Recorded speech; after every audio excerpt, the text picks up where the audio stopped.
بسم الله الرحمن الرحيم.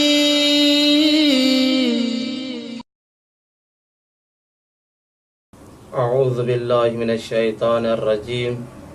بسم الله الرحمن الرحيم. الحمد لله رب العالمين. الصلاة والسلام على أشرف الأنبياء والمرسلين وأهل بيت الطيبين الطاهرين المعصومين.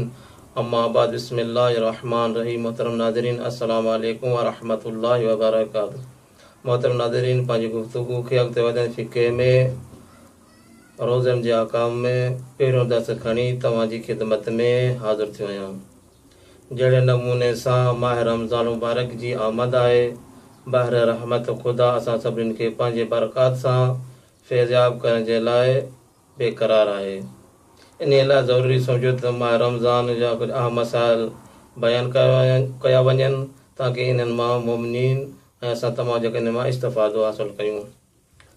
अॼु गुफ़्तगू जेका फ़िक़े इस्लाम में ॾिसूं, रोज़ो चवंदा छा कया आहिनि, रोज़े जी माना छा आहे। रोज़ो यानी सुबुह जी आज़ान खां वठी करे मग़रिब जी आज़ान ताईं पूरो ॾींहुं ख़ुदा जी रज़ा ख़ातिर उन जे साम्हूं तवाज़ो कंदे सुबुह जी आज़ान खां मग़रिब जी आज़ान ताईं उन्हनि शयुनि खां इंसान परहेज़ करे जेके रोज़े खे बातिल थियूं कनि, जेके रोज़े खे टोड़नि थियूं, उन शयुनि खां परहेज़ करे उहे इंशाअल्लाह अॻिते बयानु कंदासीं।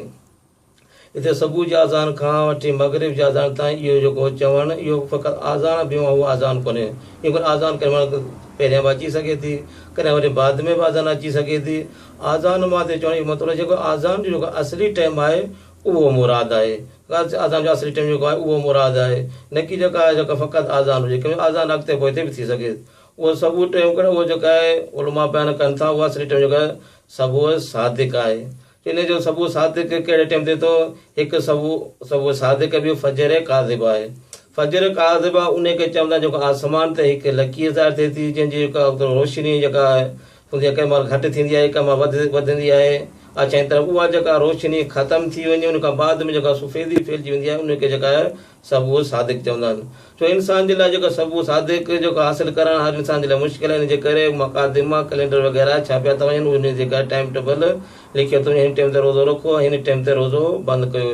इन में कुझु एहतियात रखियो आहे ताकी इंसान खे 5-10 मिंट जो एहतियात रखियो आहे ताकी इंसान खे यकीन थी वञे जेको आहे मुंहिंजो जेको रोज़ो आहे जेका आहे पंहिंजे टाइम जेका आहे सुबुह सादिक़ में रखियो आहे। छो जो सुबुह सादिक़ जे थियण खां पोइ जेका रोज़े जो टाइम ख़तमु थी थो वञे, इन जे करे जेको आहे इहो लिहाज़ रखियो वियो आहे। ऐं कुझु अहिड़ा माण्हू आहिनि जेकी आज़ान ताईं या आज़ान जे हलंदे थी रहे एसी चवंदा खाई पी वेठो आहे, अञा आज़ान हली रही आहे, खाई पी वेठो, बल्कि जेको आज़ान जेका आहे मयार कोन्हे। आज़ान करण जेका आहे जेका जो सुबुह सादिक़ गुज़री थो वञे, अगरि आज़ान हले थी या आज़ान ख़तमु थियण ताईं इंसान खाए पीए थो, ईअं सम्झो सुबुह सादिक़ खां बाद में जो खाइण शुमार थिए त जेको इहो रोज़ो सही कोन थींदो, जेको रोज़ो इन खाइण पीअण सां इंसान जो रोज़ो जेको आहे बातिल थी वेंदो।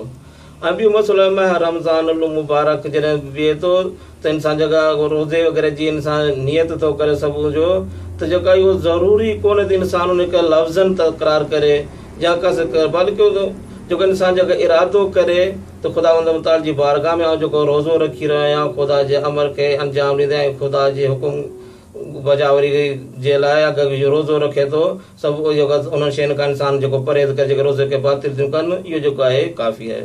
ऐं ॿियो त इंसान जेका रोज़ो रखे थो, पहिरियों रोज़ो आहे त ज़रूरी कोन्हे त हर ॾींहं जे रोज़े जी इंसान नियत करे, बल्कि हिकु दफ़ा माहिर सॼे रमज़ान जे रोज़नि जी हिकु दफ़ा इंसान नियत करे छॾे त इहो जेको आहे नियत करणु हिकु दफ़ा सभिनी रोज़नि जी काफ़ी आहे।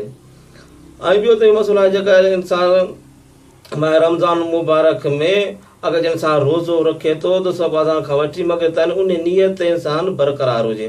अगरि कोई हिकिड़ो लहज़ो इंसान उन नियत खां फिरी थो वञे त इंसान जो रोज़ो जेका आहे बातिल थींदो। जहिड़े नमूने इंसान ॾींहं जो अगरि रोज़े दौरान इंसान जेके शयूं रोज़े खे बातिल थियूं कनि, अगरि उन्हनि जो इंसान इरादो करे, खाइण पीअण जो अगरि इरादो करे या इंसान उनजे दरमियान मुतरद थिए आया इन शइ खे खावां या न खावां, ऐं असांखे खाए कोन थो, उनजे बावजूदि अगरि जे इरादो थो करे, इरादे करण सां जेको आहे इंसान जो रोज़ो बातिल थी थो वञे, यानी उहो इंसान जेको उन नियत ते इंसान बरक़रार कोन थो रहे। छो जो उनजी शइ जेको रोज़े खे बातिल कंदो, उनजो इरादो थो करे, उनजी ईअं सम्झो नियत चेंज थी वञे, इंसान जो रोज़ो बातिल थी थो वञे थो। इन शइ जो इंसान लिहाज़ करे अॼु जी गुफ़्तगू पंहिंजी पुॼंदी इंशाअल्लाह वरी तव्हांजी ख़िदमत हाज़िर थींदासीं। वस्सलामु अलैकुम वरहमतुल्लाहि।